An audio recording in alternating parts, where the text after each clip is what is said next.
প্রথম ডেবিউ ধারাবাহিকেই পেয়েছিলেন অনেকটা জনপ্রিয়তা। তারপরই টেলিভিশনে আর কোনো ধারাবাহিকে তাকে কাজ করতে দেখা যায়নি।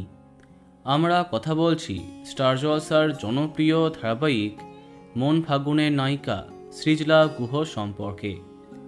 মন ফাগুন এতটা জনপ্রিয় হবার পরে অনেকেই অপেক্ষা করেছিল তার পরবর্তী ধারাবাহিকের জন্য।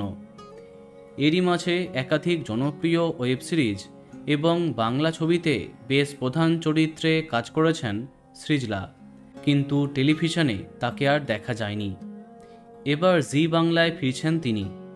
খুব শীঘ্রই হয়তো জি বাংলার আপকামিং ধারাবাহিকেই তিনি কামব্যাক করছেন, তবে এই মুহূর্তে কোনো ধারাবাহিক নয়।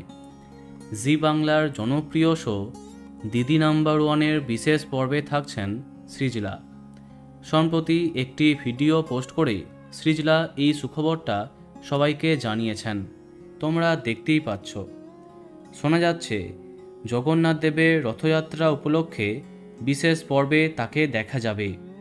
সম্ভবত গতকালই হয়ে গেছে সেই শ্যুট। তাহলে জি বাংলার দিদি নাম্বার ওয়ানের মাধ্যমে অনেক দিন পরে টেলিপর্দায় ফিরছেন সৃজলা গুহ। তার কামব্যাকে তার অসংখ্য দর্শকেরা প্রচণ্ড খুশি। দেখা যাক কবে নতুন ধারাবাহিকে তার কামব্যাক হয়। তো বন্ধুরা, এখন তোমার কি মন্তব্য কমেন্টে জানাতে পারো। আর এই রকমই আরও অনেক ভিডিও পেতে সাবস্ক্রাইব কারেন্ট পজ। ধন্যবাদ।